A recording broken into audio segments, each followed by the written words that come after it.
Ésaïe chapitre 27. En ce jour, l'Éternel frappera de sa dure, grande et forte épée. Le Léviathan, serpent fuyard. Le Léviathan, serpent tortueux. Il tuera le monstre qui est dans la mer. C'est vrai, Seigneur, que ce Léviathan est aussi l'image du diable, Seigneur, qui pour un temps, Seigneur mon Dieu, domine sur ce siècle présent, Seigneur mon Dieu, mais qui un jour sera jugé éternellement. En ce jour-là, chantez un cantique sur la vigne. Moi, l'Éternel, j'en suis le gardien.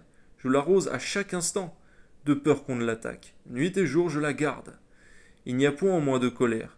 Mais si je trouve à combattre des ronces et des épines, je marcherai contre elles, je les consumerai toutes ensemble, à moins que l'on ne me prenne pour refuge, qu'on ne fasse la paix avec moi, qu'on ne fasse la paix avec moi. Amen.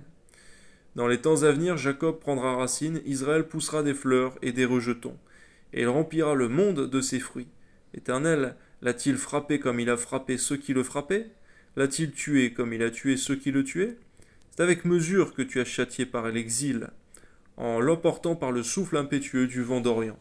Ainsi le crime de Jacob a été expié, alléluia. Et voici le fruit du pardon de son péché. L'Éternel a rendu toutes les pierres des autels pareilles à des pierres de chaux réduites en poussière. Les idoles d'Astarté et les statues du soleil ne se relèveront plus, amen. Car la ville forte est solitaire, c'est une demeure délaissée et abandonnée comme le désert. La pâture, le veau, il s'y couche, et broute les branches.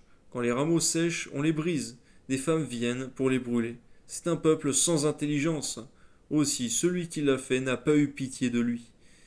Celui qui l'a formé ne lui a point fait grâce. En ce temps-là, l'Éternel secourra des fruits, depuis le cours du fleuve jusqu'au torrent d'Égypte. Et vous serez ramassés un à un, enfants d'Israël. En ce jour, on sonnera de la grande trompette. Alléluia.